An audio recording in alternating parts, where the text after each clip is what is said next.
കഠിനംകുളം ആതിര കൊലക്കേസിൽ പ്രതി ജോൺസന്റെ മൊഴി പുറത്ത്.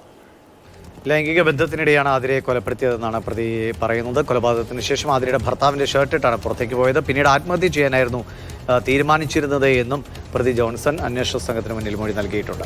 വാർത്തയുടെ വിശദാംശങ്ങളുമായി ആർ അനന്തകൃഷ്ണൻ ചേരുന്നുണ്ട്. അനന്തൻ, അതിക്രൂരമായ ഒരു കൊലപാതകമാണ് 3 ദിവസം മുമ്പ് നടന്നിട്ടുള്ളത്.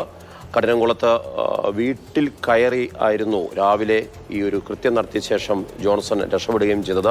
ജോൺസൺ അതിനുശേഷം വിഷം കഴിച്ച് അവശനായ നിലയിലേക്ക് എത്തുകയും ചെയ്തിരുന്നു. ഇപ്പോൾ പോലീസ് നൽകുന്നത് എന്താണ്? ജോൺസന്റെ മൊഴിയിൽ പറയുന്ന കാര്യങ്ങൾ എന്തെല്ലാമാണ്? മാർഷൽ, കഠിനംകുളത്ത് ആതിര എന്ന വീട്ടമ്മയുടെ കൊലപാതകത്തിന്റെ ദുരൂഹതകൾ ഒന്നൊന്നായി അഴിയുകയാണ്. ആ കൊലപാതകത്തിൻ്റെ ആ കേസുമായി ബന്ധപ്പെട്ട പ്രതി ജോൺസൺ ഔസേപ്പ് ഇന്നലെയാണ് കോട്ടയത്ത് നിന്ന് പോലീസിന്റെ പിടിയിലായത്. ഇയാളുടെ മൊഴിയാണ് ഇപ്പോൾ പുറത്തു വരുന്നത്. ജോൺസൺ കുറ്റസമ്മതം നടത്തിയിരിക്കുന്നു പോലീസിനോടെന്നാണ് ഈ മൊഴി പരിശോധിക്കുമ്പോൾ മനസ്സിലാകുന്നത്. ആതിരയെ കുത്തിക്കൊലപ്പെടുത്തിയെന്ന് ജോൺസൺ പോലീസിനോട് സമ്മതിച്ചിരിക്കുന്നു. എങ്ങനെയാണ് കൊലപാതകം നടത്തിയതെന്നുള്ള വിശദമായ മൊഴിയാണ് ജോൺസൺ ഔസേപ്പ് ഇപ്പോൾ പോലീസിന് നൽകിയിരിക്കുന്നത്.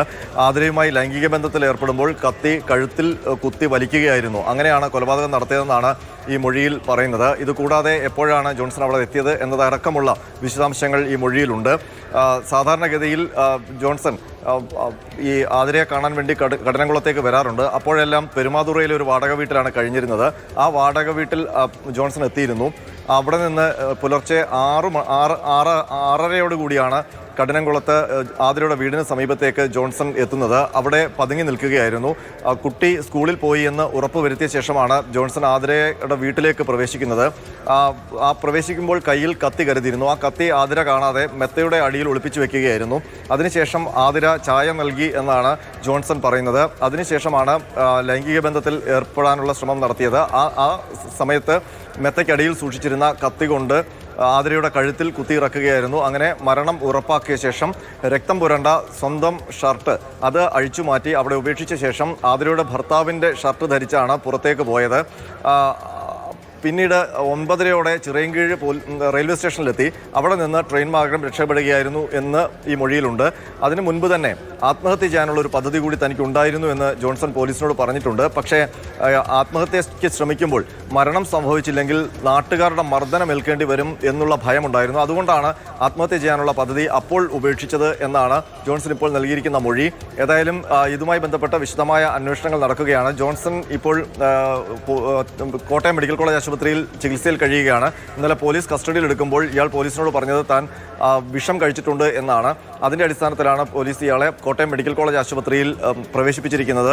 ഇൻസ്റ്റാഗ്രാമിലൂടെയാണ് കഠിനംകുളം സ്വദേശിയായ വീട്ടമ്മ ആതിരയെ ജോൺസൺ പരിചയപ്പെടുന്നത്. നിരവധി തവണ ഇയാൾ നേരിട്ട് ആതിരയെ കണ്ടിട്ടുണ്ടായിരുന്നു. ഇവർ തമ്മിൽ പണമിടപാടുകളും ഉണ്ടായിരുന്നു എന്നാണ് അന്വേഷണത്തിൽ പോലീസിന് ഇതുവരെ മനസ്സിലാക്കിയിരിക്കുന്നത്.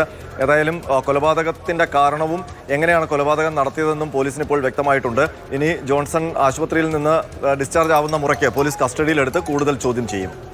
മാർഷൽ അനന്തകൃഷ്ണനാണ് വിവരങ്ങൾ നൽകിയത്. ദിവിഷ്, വളരെ ആസൂത്രിതമായി നടത്തിയിട്ടുള്ള ഒരു കൊലപാതകമായിരുന്നു. ആദ്യഘട്ടത്തിൽ പോലീസ് ഇരുട്ടിത്തപ്പി എന്താണ് ആരാണെന്നൊരു സൂചനകളും ഉണ്ടായിരുന്നില്ല. എന്നാൽ പിന്നീടാണ് ജോൺസന്റെ പങ്കിലേക്ക് വന്നത്.